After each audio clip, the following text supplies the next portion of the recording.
ಅಯ್ಯೋ ದೇವ್ರೆ, ಯಾಕೆ ಸುಮ್ಮನೆ ನಿಂತಿದ್ದೀರಾ? ಮಾತಾಡಿ. ಬ್ಯಾಟ್ರಿ ಹೇಳಿದ್ರು ನಾನೇ ಸಿಕ್ಕಾಕೊಳ್ಳೋದು, ಹೇಗಾದ್ರೂ ಮ್ಯಾನೇಜ್ ಮಾಡಬೇಕು. ಹೊಸಮ್ಮ, ನಾನು ನೆನ್ನೆ ರಾತ್ರಿನೇ ಇಲ್ಲಿ ಬಂದು ಮಲ್ಕೊಂಡಿದ್ದೆ. ಅದು ಹೊಸ ಜಾಗ ಬೇರೆ ಅಲ್ವಾ, ಅದಕ್ಕೆ ಜಾಸ್ತಿ ನಿದ್ದೆ ಮಾಡ್ಬಿಟ್ಟಿದ್ದೆ. ನನ್ನನ್ನೆಲ್ಲ ಬಿಟ್ಟು ಹೋಗ್ಬಿಟ್ಟಿದ್ದಾರೆ. ನಿಜನಾ? ನೀವು ರಾತ್ರಿ ಇಲ್ಲೇ ಮಲಗಿದ್ರಾ? ಎಲ್ಲಿ ಮಲಗಿದ್ರಿ? ನಾನು ನಿಮ್ಮನ್ನ ನೋಡೇ ಇಲ್ವಲ್ಲ. ಹಲೋ ಹೊಸಮ್ಮ, ನೀವು ಜಸ್ಟ್ ನೆನ್ನೆ ಮೊನ್ನೆ ಅಂದ್ರೆ ಒಂದು 3-4 ತಿಂಗಳಿಂದ ಈ ಮನೆಗೆ ಬಂದು ಸೇರ್ಕೊಂಡಿದ್ದೀರಾ. ಆದ್ರೆ 8 ವರ್ಷದಿಂದ ಬಾಸಿಗೆ ನಾನೇ ಬೆನ್ನೆಲುಬಾಗಿ ನಿಂತಿರೋದು. ಹಂಗ್ ಲೆಕ್ಕ ಹಾಕೊಂಡ್ರೆ ನಾನ್ ನಿಮಗ್ ಸೀನಿಯರ್. ಸೀನಿಯರ್ಗೆ ಜೂನಿಯರ್ ಡೌಟ್ ಪಡ್ತಾರ? ನೀವು ಸೀನಿಯರೇ ಇರ್ಬೋದು, ಆದ್ರೂ ರಾತ್ರಿ ನೀವು ಇಲ್ಲೇ ಇದ್ರಾ? ಏನು ಹಾಗೂ ಅಲ್ಲ ಈಗೂ ಅಲ್ಲ, ಏನೂ ಇಲ್ಲ. ನಾನಿನ್ನೇನು ಕೇಳಿಸ್ಕೊಳ್ಳೋದಿಲ್ಲ, ನೀವೇನು ಕೇಳೋ ಹಾಗೂ ಇಲ್ಲ. ಅದು ಸರಿ, ತಲೆಗೆ ಯಾಕೆ ಹೀಗೆ ಟವಲ್ ಕಟ್ಕೊಂಡಿದ್ದೀರಾ? ನಿಮ್ಮ ತಲೆಗೇನಾಯ್ತು? ಅದು ಇವಾಗ ಜಸ್ಟ್ ಸ್ನಾನ ಮಾಡ್ಕೊಂಡು ಬಂದಲ್ಲ, ತಲೆ ಒಣಗ್ಲಿ ಅಂತ ಟವಲ್ ಹಾಕೊಂಡಿದ್ದೀನಿ. ಸ್ನಾನ ಮಾಡಿದ್ರಾ? ಎಲ್ಲಿ ಮಾಡಿದ್ರಿ? ಅದು ಇಲ್ಲೇ ವಾಶ್ ಬೇಸಿನಲ್ಲಿ ಹೆಡ್ ಬಾತ್. ಇಲ್ಲ. ಸಾಕು, ಇನ್ನೊಂದು ಮಾತು ನಿಮ್ಮ ಬಾಯಿಂದ ಆಚೆ ಬಂದ್ರೆ ಅದು ತುಂಬಾ ಮೇಲವರೆಗೂ ಹೋಗುತ್ತೆ. ಮೊದಲೇ ಹೇಳಿದ್ದೀನಿ, ಎಚ್ಚರಿಕೆ. ಸರಿಪ್ಪ, ನಾನೇನು ಕೇಳೋದು ಇಲ್ಲ, ನೀವೇನು ಹೇಳೋದು ಬೇಡ. ಹಲೋ ಹೊಸ ಅಮ್ಮ, ಎಲ್ಲಿಗೆ ಹೋಗ್ತಾ ಇದ್ದೀರಾ? ಧ್ರುವನ್ ರೂಮ್ಗೆ. ನನಗೊಂದು ಕಪ್ ಕಾಫಿ ಸಿಗ್ಬೋದಾ? ಅದಕ್ಕೇನು ಮಾಡ್ಕೊಡ್ತೀನಿ. ಹಾಗೆ ತಿನ್ನಕ್ಕೆ ಏನಾದ್ರು ಕೊಡಿ. ಬೆಳಗ್ಗೆಯಿಂದ ಏನು ತಿಂದಿಲ್ಲ, ಹೊಟ್ಟೆ ಹಸಿತಾ ಇದೆ. ಸರಿ.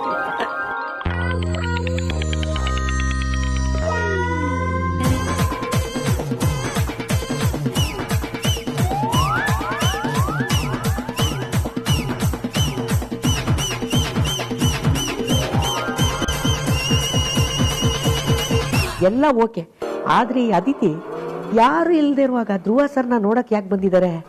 ಬಾಯ್ ಬಿಟ್ಟು ಕೇಳ್ಬಿಡೋಣ ಅಂದ್ರೆ ಮಾತೆತ್ತಿದ್ರೆ ಪಾರ್ಕಿಂಗ್ ಮಾಡ್ರು ತೆಗೆದು ಮಾಡದೇ ಇರೋ ತಪ್ಪಿಗೆ ಗಲ್ ಶಿಕ್ಷೆ ಕೊಡಿಸ್ತೀನಿ ಅನ್ನೋ ಲೆವೆಲ್ಗೆ ಎದುರಿಸ್ತಾರೆ. ಲೈಫಲ್ಲಿ ಇನ್ನೂ ಮದುವೆ ಮುಂಜಿ ಮಕ್ಕಳು ಯಾವುದೂ ಆಗಿಲ್ಲ. ಒರಿಜಿನಲ್ ಕನ್ಯಾಕುಮಾರ ನಾನು. ಏನಾರ ಮಾಡ್ಕೊಳ್ಳಿ, ಊರು ಉಸಾಬ್ರಿ ನಮ್ಗೆ ಯಾಕೆ? ಜಯಂತಿ ಆಂಟಿ ಬಂದ್ರು ಬಂದ್ಬಿಡ್ಬೋದು. ಕ್ಲೋಸ್ ಮಾಡ್ಬೇಡ.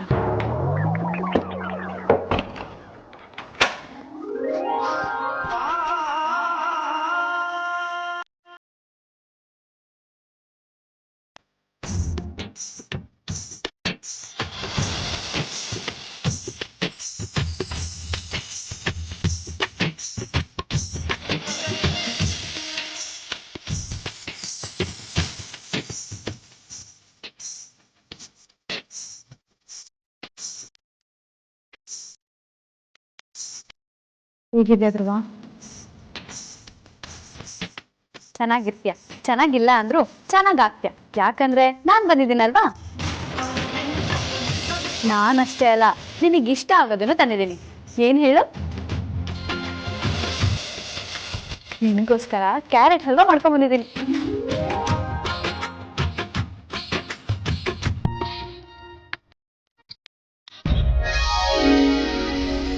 ಗಮ ನೋಡು. ಆಸೆ ಆಗ್ತಿದ್ಯಾ?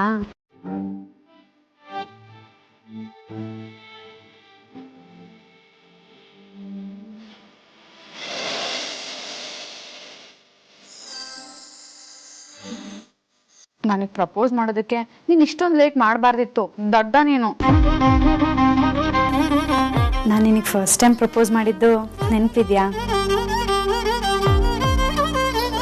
I think I like you ಧ್ರುವ.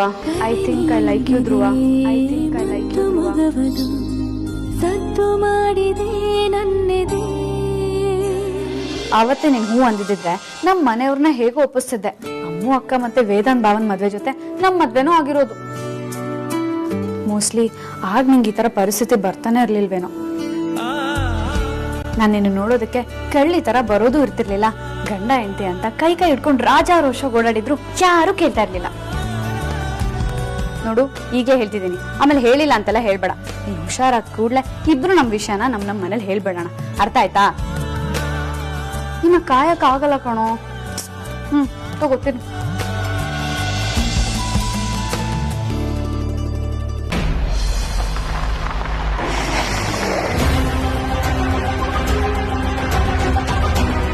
ಹೊಡಿನರ್ನಿ, ಯಾಕೆ ಟೆನ್ಷನ್ ಇದೆಯಾ? ಏನಾಯ್ತು? ನೀನ್ ಕಾಲ್ ಮಾಡಿದಾಗ ಏನು ಮಾತಾಡ್ದಿರೋದು ನೋಡಿ ನನಗೆ ಟೆನ್ಷನ್ ಆಯ್ತು. ಅದಕ್ಕೆ ನಾನು ಇಲ್ಲೇ ಬಂದೆ. ಬಾವಾ, ಮೊದಲು ನೀವು ನನ್ನ ಕ್ಷಮಿಸ್ಬೇಕು. ಕ್ಷಮಿಸೋದಾ? ಯಾಕೆ? ನನ್ನಿಂದ ತಪ್ಪಾಗೋಗಿದೆ. ಯಾಕೆ ಟೆನ್ಷನ್ ಮೇಲೆ ಟೆನ್ಷನ್ ಕೊಡ್ತಾ ಇದೆಯಾ? ಮೊದಲು ಏನಾಯ್ತು ಅಂತ ಹೇಳು. ಆರ್ತಿ ಅವರು ಮತ್ತೆ ಸುಹಾಸಿನಿ ನಿನ್ ಜೊತೆ ದೇವಸ್ಥಾನಕ್ಕೆ ಬಂದಿದ್ರಲ್ವಾ, ಅವರೆಲ್ಲಿ? ಬಾವಾ, ಅದ್ರ ಬಗ್ಗೆ ಮಾತಾಡೋದಕ್ಕೆ ಅಂತಾನೆ ಕಾಲ್ ಮಾಡಿತ್ತು.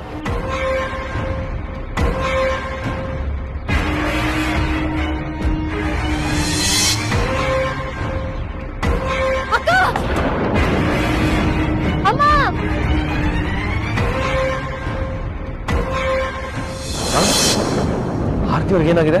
ಅವ್ರು ಸೇಫ್ ಆಗಿದ್ದಾರೆ ತಾನೆ? ಏನು ಆಗಿಲ್ಲ ಬಾವಾ, ಅಕ್ಕ ಸೇಫ್ ಆಗೇ ಇದ್ದಾಳೆ. ಅವಳೀಗ ಅತ್ತೆ ಜೊತೆ ಮನೆಗೆ ಹೋಗಿದ್ದಾಳೆ. ಆದ್ರೆ ನಾನೇ ಇದನ್ನೆಲ್ಲ ಬೇಕು ಅಂತ ಮಾಡಿದೀನಿ ಅಂತ ಅವಳು ನನ್ನ ಮೇಲೆ ಕೋಪ ಮಾಡ್ಕೊಂಡಿದ್ದಾಳೆ. ಅದೇ ಹೇಗ್ ಸಾಧ್ಯ? ನೀನ್ ಕಾರ್ ಪಾರ್ಕ್ ಮಾಡ್ಬೇಕಾದ್ರೆ ಹ್ಯಾಂಡ್ ಬ್ರೇಕ್ ಹಾಕಿರ್ಲಿಲ್ವಾ? ಹಾಕಿದೆ ಬಾವಾ, ನನಗೆ ಚೆನ್ನಾಗಿ ನೆನಪಿದೆ. ಯಾಕಂದ್ರೆ ಹಾಕಿದ್ಮೇಲೆ ಕರೆಕ್ಟಾಗಿ ಹಾಕಿದೀನೋ ಇಲ್ವೋ ಅಂತ ಕ್ರಾಸ್ ಚೆಕ್ ಕೂಡ ಮಾಡಿದ್ದೆ. ಮತ್ತೆ ಕಾರ್ ಮೂವ್ ಆಗೋಕ್ ಸಾಧ್ಯ? ನಂಗೂ ಅದೇ ಗೊತ್ತಾಗ್ತಿಲ್ಲ ಬಾವಾ. ದೇವ್ರಾಣೆ ಹ್ಯಾಂಡ್ ಬ್ರೇಕ್ ಹೇಗ್ ರಿಲೀಸ್ ಆಯ್ತು ಅಂತಾನೆ ಗೊತ್ತಾಗ್ತಿಲ್ಲ. ನಂಗೆ ತುಂಬಾ ಗಿಲ್ಟ್ ಫೀಲ್ ಆಗ್ತಿದೆ ಬಾವಾ. ನನ್ನಿಂದಾನೇ ಹ್ಯಾಂಡ್ ಬ್ರೇಕ್ ಹಾಕಿದ್ಮೇಲೂ ಕಾರ್ ಮೂವ್ ಆಗಿದೆ ಅಂದ್ರೆ ದಿಸ್ ಇಸ್ ಫಿಶಿ. ನೀನು ಸುಹಾಸಿನಿ ಜೊತೆ ಹೊರಗಡೆ ಹೋಗ್ಬೇಕಾದ್ರೆ ಎಕ್ಸ್ಟ್ರಾ ಕೇರ್ಫುಲ್ ಆಗಿರ್ಬೇಕು. ಕೆಟ್ಟದ್ದು ಹಾಗೆ ಆಗುತ್ತೆ ಅಂತ ಎಕ್ಸ್ಪೆಕ್ಟ್ ಮಾಡಿರ್ಬೇಕು. ಕಾರ್ ಲಾಕ್ ಮಾಡಿದ? ಹಾ ಬಾವಾ, ಲಾಕ್ ಮಾಡಿದ್ದೆ. ಲಾಕ್ ಮಾಡಿದ್ಯಾ? ನಂಗೆ ಯಾಕೋ ಇದು ಸುಹಾಸಿನಿ ಕೈವಾಡನೆ ಅಂತ ಅನಿಸ್ತಾ ಇದೆ. ಅವಳು ಯಾವುದೋ ಹೊಸ ಗೇಮ್ ಸ್ಟಾರ್ಟ್ ಮಾಡಿರ್ಬೇಕು. ಇನ್ಮೇಲಿಂದ ನಾವು ತುಂಬಾ ಅಲರ್ಟ್ ಆಗಿರ್ಬೇಕು. ಓಕೆ? ಅವಳಿದ್ದಾಳೆ ಅಂದ್ರೆ ಒಂದು ಕ್ಷಣನೂ ನಾವು ಮೈ ಮರೆಯೋ ಹಾಗಿಲ್ಲ. ಅದೇನೋ ನಿಜ ಬಾವಾ, ಆದ್ರೆ ನಾನು ಇದನ್ನೆಲ್ಲ ಎಕ್ಸ್ಪೆಕ್ಟ್ ಮಾಡಿರ್ಲಿಲ್ಲ. ಡೋಂಟ್ ವರಿ, ಯಾರಿಗೇನೂ ಆಗ್ಲಿಲ್ವಲ್ಲ. ಬಾ ಮನೆಗೆ ಹೋಗೋಣ.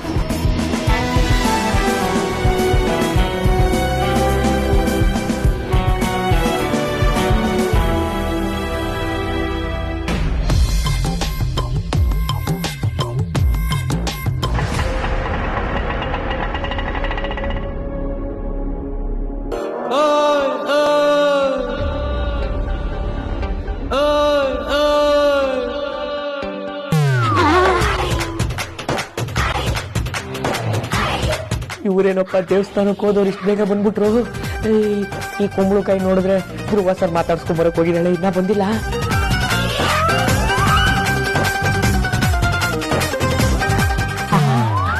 ಡೋರ್ ಬೇರೆ ಲಾಕ್ ಆಗಿದೆಯಲ್ಲ, ಒಳಗಡೆ ಏನ್ ನಡೀತಾ ಇರ್ಬೋದು? ನಮ್ ಧ್ರುವ ಸರ್ ಪ್ರಾಣಕ್ಕೆ ಏನಾದ್ರು ಅವ್ರ ಮಾಲ್ ಅಟ್ಯಾಕ್ ಮಾಡಿದ್ ಲೇಡಿ ಇವಳೇ ಇರ್ಬೋದಾ? ಯಾರು ಗೊತ್ತು, ಯಾವ್ದಕ್ಕೂ ಕನ್ಫರ್ಮ್ ಮಾಡ್ಕೊಂಡ್ಬಿಡೋಣ. ರೀ ಬಾಗಿಲ್ ತೆಗಿರ್ರಿ, ನಾನ್ರಿ ಕಾಂತ.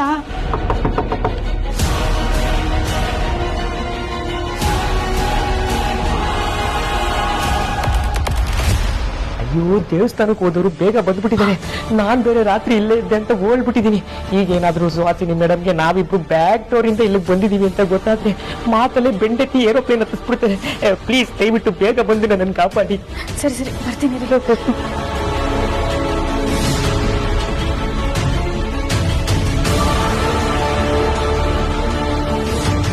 ಸಾರಿ ಧ್ರುವ, ನಾನು ಹೋಗಿ ಬರ್ತೀನಿ.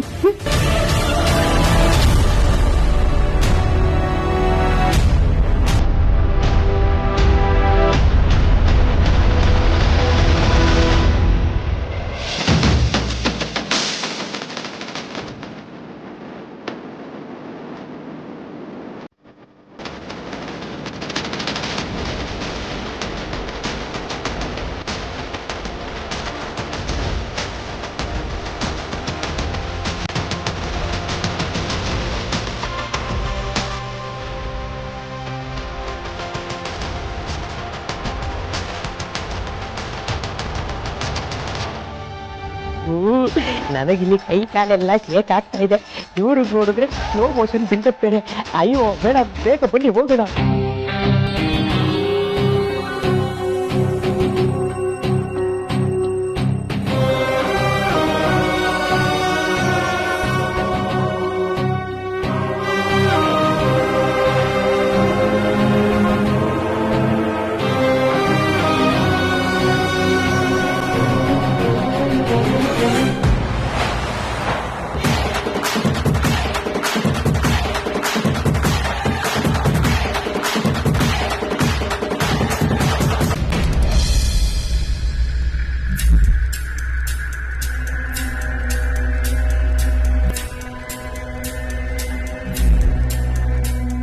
ಹೆಂಡತಿ ನಿಮ್ಗೆ ಏನಾಗಿಲ್ಲ ತಾನೆ?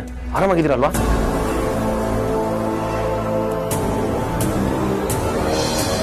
ವಿಕ್ರಮ್, ಇವತ್ತೇನಾಯ್ತು ಗೊತ್ತಾ? ದೇವಸ್ಥಾನಕ್ಕೆ ಹೋಗಿದ್ದಾಗ ಅಮೂಲ್ಯ. ಪ್ಲೀಸ್ ಮದರ್ ಇಂಡಿಯಾ, ನೀವೇನು ಹೇಳದ್ ಬೇಡ, ನನಗೆಲ್ಲ ಗೊತ್ತಿದೆ.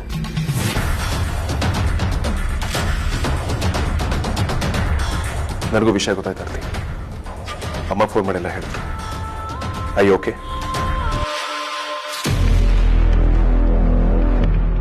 ಅಗ್ರಜ, ಆಕ್ಚುಲಿ ಅವ್ರು ತುಂಬಾ ಭಯ ಪಟ್ಕೊಂಡಿದ್ದಾರೆ ಅನ್ಸುತ್ತೆ, ಅದಕ್ಕೆ ಇನ್ನೂ ಅದೇ ಶಾಕಲ್ಲಿದ್ದಾರೆ. ಹೌದಾ? ಹಾಗಾದ್ರೆ ಹಾಸ್ಪಿಟ್ಲಿಗೆ ಹೋಗೋಣ ಬನ್ನಿ. ಇಲ್ಲ ಬಾಬಾ, ಹಾಸ್ಪಿಟಲ್ ಎಲ್ಲ ಏನೂ ಬೇಡ, ಅಷ್ಟೊಂದೆಲ್ಲ ಏನೂ ಆಗಿಲ್ಲ. ಶಾಕಲ್ಲಿ ಇದ್ದಿದ್ದು ನಿಜಾನೇ, ಆದರೆ ಇವಾಗ ನಾನು ಆರಾಮಾಗಿದ್ದೀನಿ. ನಾನು ಚೆನ್ನಾಗಿದ್ದೀನಿ ಅನ್ನೋದಕ್ಕಿಂತ ನನ್ನ ಗ್ರಾಚಾರ ಚೆನ್ನಾಗಿತ್ತು ಅನ್ಸುತ್ತೆ ಬಾಬಾ. ಅದಕ್ಕೆ ಆ ದೇವ್ರು ಕಣ್ಬಿಟ್ಟು ನೋಡ್ದ, ನಾನು ನನ್ನ ಮಗು ಇಬ್ರು ಉಳ್ಕೊಂಡ್ಬಿಟ್ವಿ. ಆರ್ತಿ, ನಾನು ನಿಮಗೆ ಮೊದಲೇ ಹೇಳಿದ್ದೆ ಅಲ್ವಾ, ಕೇರ್ಫುಲ್ ಆಗಿರಿ ಅಂತ. ಆದ್ಯ ವಿಚಾರದಲ್ಲಿ ಆಲ್ರೆಡಿ ಎಲ್ಲರೂ ನಾವು ಒಂದ್ಸಲ ನೋವು ಅನುಭವಿಸಿದ್ದೀವಿ. ಮತ್ತೆ ಅದೇ ಘಟನೆ ನಮ್ಮ ಮನೆ ನಡೆಯೋದು ನನಗೆ ಖಂಡಿತವಾಗ್ಲೂ ಇಷ್ಟ ಇಲ್ಲ.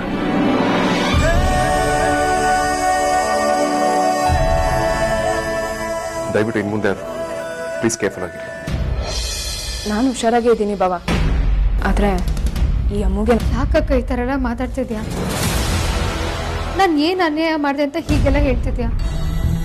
ನೀನು ಇಷ್ಟನ ನನ್ನ ಅರ್ಥ ಮಾಡ್ಕೊಂಡಿರೋದು? ಅರ್ಥ ಮಾಡ್ಕೊಂಡಿರೋದಕ್ಕೆ ಹೇಳ್ತಿರೋದು. ಪ್ಲೀಸ್ ಕಣೆ, ನಿನ್ನ ತಮ್ಮಯ್ಯ ಅಂತೀನಿ, ಪ್ಲೀಸ್ ಹೊಟ್ಟೆ ಹೊಡ್ಸೋ ಥರ ಮಾತಾಡಬೇಡ. ನಿನ್ನ ತಾಯಿ ಆಗ್ತಿದೆಯಾ ಅಂತ ವಿಷಯ ಕೇಳಿ ನಿನಗಿಂತ ಜಾಸ್ತಿ ನಾನು ಖುಷಿ ಪಟ್ಟಿದ್ದೀನಿ ಕಣೆ. ನಿನ್ನ ಮಗು ಮೇಲೆ ಎಷ್ಟು ಕೇರ್ ತೊಗೊಳ್ತಿದ್ಯೋ ನಾನು ನಿನ್ನ ಮೇಲೆ ಅಷ್ಟೇ ಕೇರ್ ತೊಗೊಳ್ತಿದ್ದೀನಿ. ನಾನು ಇದುವರೆಗೂ ನಿನ್ನ ಹೊಟ್ಟೆಲಿ ಬೆಳೀತಿರೋದು ನಿನ್ನ ಮಗು ಅಲ್ಲ, ನನ್ನ ಮಗು ಅಂತಾನೆ ಅಂದ್ಕೊಂಡಿದ್ದೀನಿ. ಹೀಗಿರುವಾಗ ನಾನು ಯಾಕಕ್ಕ ಹೊಟ್ಟೆ ಹೊರ್ಕೊಳ್ಳಿ ನಿನ್ನ ಮೇಲೆ?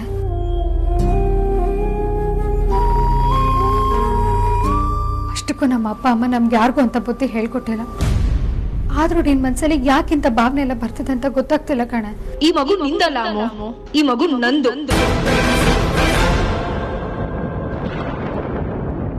ಈ ಮಗುವಿನ ತಾಯಿ ನೀನಲ್ಲ, ನಾನು.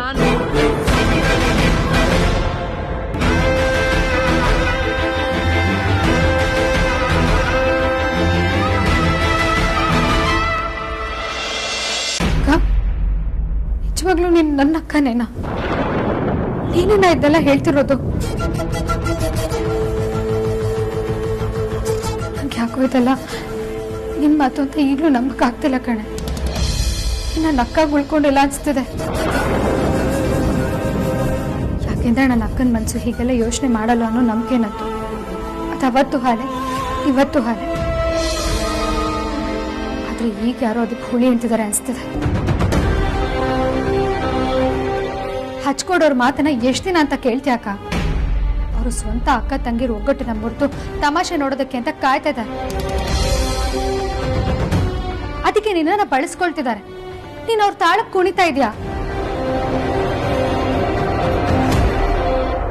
ಅಟ್ಲೀಸ್ಟ್ ಇನ್ಮೇಲಾದ್ರೂ ಸ್ವಂತ ಬುದ್ಧಿಯಿಂದ ಯೋಚನೆ ಮಾಡೋದನ್ನ ಕಲ್ತ್ಕೋ ಅಕ್ಕ. ನೀನ್ ಮಾಡಿರೋ ಕೆಲ್ಸನ ಕಣ್ಣಾರೆ ಕಣ್ಮೇಲೂ ನೀನ್ ಹೇಗ್ ನಂಬ್ಲಿ ಅಮ್ಮು? ಆ ದೇವ್ರೆ ಕಣ್ ತೆರ್ಸ್ದ ಅನ್ಸುತ್ತೆ. ಸುಮ್ನೆ ಮಾಡಿರೋದನ್ನ ಮಾಡಿದೆ ಅಂತ ಒಪ್ಕೋ. ಅವ್ರ ಇವ್ರ ಮೇಲೆ ಆಪಾದನೆ ಹೊಡ್ಸ್ಬೇಡ. ರೀ ಹೆಂಡತಿ, ಏನ್ರಿ ಇದೆಲ್ಲ? ಒಂದ್ ನಿಮಿಷ, ಏನ್ ಮಾಡ್ದೆ ಅಂತ ಈ ತರ ಮಾತಾಡ್ತಿದ್ಯಾಕ? ಅಷ್ಟಕ್ಕೂ ನಾನೇ ಹ್ಯಾಂಡ್ ಬ್ರೇಕ್ ಹಾಕಿ ನಾನೇ ಯಾಕೆ ಇಳಿಸ್ತೀನಿ ಹೇಳು? ನೀನ್ ಮದ್ವೆ ಆಗಿ ಬಂದ್ರೆ ಈ ಮನೆ ನೆಮ್ಮದಿ ಕೆಡುತ್ತೆ. ಇಲ್ಲಿರೋರು ಯಾರಿಗೂ ಒಳ್ಳೇದಾಗಲ್ಲ. ನೀನ್ ಮದ್ವೆ ಆಗದೆ ಇರೋದೇ ಒಳ್ಳೇದು ಅಂತ ಗುರುಗಳು ಸಾರಿ ಸಾರಿ ಹೇಳಿದ್ರು. ಆದ್ರೂ ನೀನ್ ಅವ್ರ ಮಾತನ್ನ ಧಿಕ್ಕರಿಸಿ ಮದ್ವೆ ಆಗಿ ಬಂದೆ. ಅದ್ರ ಫಲಾನೇ ನಾವಿವತ್ತು ಅನುಭವಿಸ್ತಿರೋದು. ಮನುಷ್ಯರಾಡೋ ಮಾತೆಲ್ಲ 100% ನಿಜ ಆಗತ್ತೆ ಅಂತ ಯಾಕೆ ನಂಬ್ತೀಯ? ನನ್ನಿಂದಾನೆ ನಿನ್ ಮಗುಗ್ ಸಮಸ್ಯೆ ಅಂತ ಯಾಕೆ ಒಪ್ಕೊಂಡಿದ್ಯಾ? ಅದೆಲ್ಲ ಸುಳ್ಳು ಇರ್ಬೋದಲ್ಲ? ಸುಳ್ಳು ಆಗಿದ್ರೆ ನಾನು ಈ ತರ ಮಾತಾಡ್ತಿರ್ಲಿಲ್ಲ ಅಮ್ಮು. ನೀನ್ ಮನೆಗ್ ಬಂದ್ಮೇಲೆ ಅಜ್ಜಿ ಕಣ್ಣು ಹೋಯ್ತು. ರಾಜನಂಗ್ ಆಕ್ಸಿಡೆಂಟ್ ಆಗಿ ಮೂಲೆ ಸೇರ್ಬೇಕಾಗಿ ಬಂತು. ವಿಕ್ಕಿಯವರು ಕೋರ್ಟು ಪೊಲೀಸ್ ಸ್ಟೇಷನ್ ಅಂತ ಅಲಿಬೇಕಾಯ್ತು. ನಾನಿವತ್ತು ನನ್ನ ಮಗನ್ ಕಳ್ಕೊಬೇಕಿತ್ತು. ಇಷ್ಟೆಲ್ಲ ಆಗಿತ್ತು ನೀನ್ ಈ ಮನೆಗ್ ಬಂದ್ಮೇಲೆ ಅಲ್ವಾ? ಗುರುಗಳು ಹೇಳಿದ್ದು ಇದನ್ನೇ ಅಲ್ವಾ?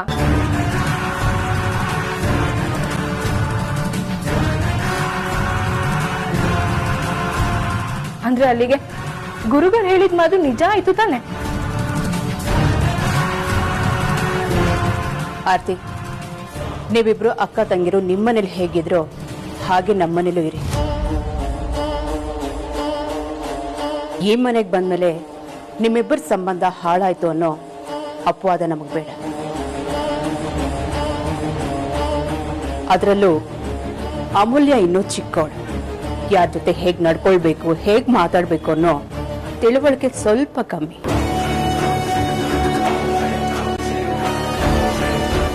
ಆದ್ರಿಂದ ಗುರುಗಳಿಗೇನೋ ಹೇಳಿದ್ರು ಅನ್ನೋದನ್ನ ಅವಳ ಮುಖದ ಮೇಲೆ ಹೊಡೆದಾಗ ಹೇಳ್ಬೇಡ. ನೋಡು, ಅವಳೇನೇ ತಪ್ಪು ಮಾಡಿರ್ಬೋದು, ಅದನ್ನ ಕ್ಷಮಿಸಿ ಅಡ್ಜಸ್ಟ್ ಮಾಡ್ಕೊಂಡು ಹೋಗೋದನ್ನ ಅಭ್ಯಾಸ ಮಾಡ್ಕೊ. ಗೊತ್ತಿಲ್ಲದೆ ಮಾಡಿರೋ ತಪ್ಪನ ಕ್ಷಮಿಸ್ಬೋದತ್ತೆ, ಗೊತ್ತಿದ್ದು ಮಾಡಿರೋ ತಪ್ಪನ ಹೇಗ್ ಕ್ಷಮಿಸೋಕಾಗತ್ತೆ ಹೇಳಿ?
ವೇದಾಂತ್, ಅಕ್ಕನ ಮಾತನ್ನ ನೀನು ನಂಬ್ತೀಯ?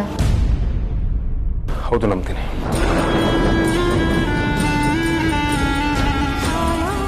ಸರಿ ಆಯ್ತು, ನಿನ್ನಿಷ್ಟ. ಆದರೆ ಅದರಲ್ಲಿ ನನ್ನ ತಪ್ಪೇನೂ ಇಲ್ಲ ಅನ್ನೋದನ್ನ ನಿಂಗೆ ನಂಬಕ್ಕಾಗತ್ತಾ? ಖಂಡಿತವಾಗ್ಲೂ ನಂಬ್ತೀನಿ. ಯಾವುದೇ ಅನುಮಾನ ಇಲ್ಲದೆ ನಂಬ್ತೀನಿ. ಅಮೂಲ್ಯ, ನಿನ್ನ ಫೀಲಿಂಗ್ಸ್ ನಾನು ತುಂಬಾನೇ ರೆಸ್ಪೆಕ್ಟ್ ಮಾಡ್ತೀನಿ. ಹಾಗೆ ಆರ್ತಿ ಅವ್ರ ಫೀಲಿಂಗ್ಸ್ನ ಕೂಡ ಅಷ್ಟೇ ರೆಸ್ಪೆಕ್ಟ್ ಮಾಡ್ತೀನಿ. ಗೋಡೆ ಮೇಲೆ ದೀಪ ಇಡ್ಬೇಡ ವೇದಾಂತ್.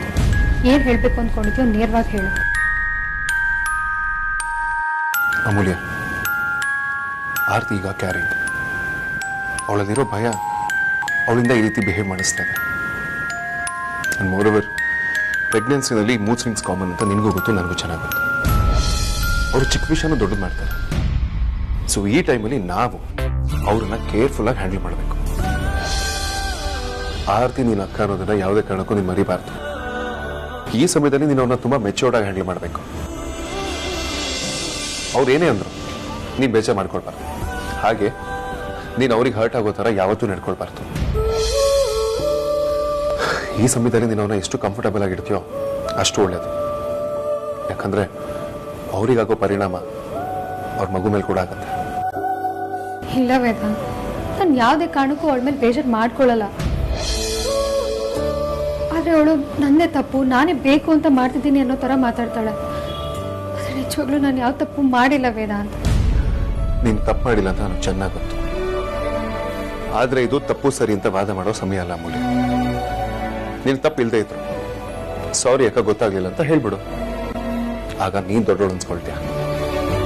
ಆರ್ತಿ ಅವ್ರಿಗೆ ನೀನು ಹೀಗೆ ಬಿಹೇವ್ ಮಾಡ್ತಿದ್ರೆ ನಿನ್ ಮೇಲೆ ಇರೋ ಅಪನಂಬಿಕೆ ಹೋಗುತ್ತೆ, ವಿಶ್ವಾಸ ಜಾಸ್ತಿ ಆಗುತ್ತೆ.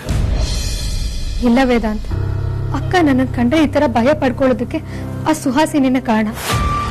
ಇದೆಲ್ಲ ಅವ್ರದ್ದೇ ಕುತಂತ್ರ. ಆದರೆ ಅದನ್ನ ನಿಂಗೆ ಹೇಗೆ ಅರ್ಥ ಮಾಡಿಸ್ಬೇಕು ಅಂತಾನೆ ಗೊತ್ತಾಗ್ತಿಲ್ಲ. ಇಲ್ಲ, ಹೇಗಾದ್ರೂ ಮಾಡಿ ಅಕ್ಕಂಗೆ ಆ ಸುಹಾಸಿನಿನ ನಂಬೇಡ. ಅವ್ರು ಸರಿ ಇಲ್ಲ ಅಂತ ರಿಯಲೈಸ್ ಮಾಡಿಸ್ತೀನಿ. ಅವರಿಂದ ಅಕ್ಕನ ದೂರ ಮಾಡೇ ಮಾಡ್ತೀನಿ.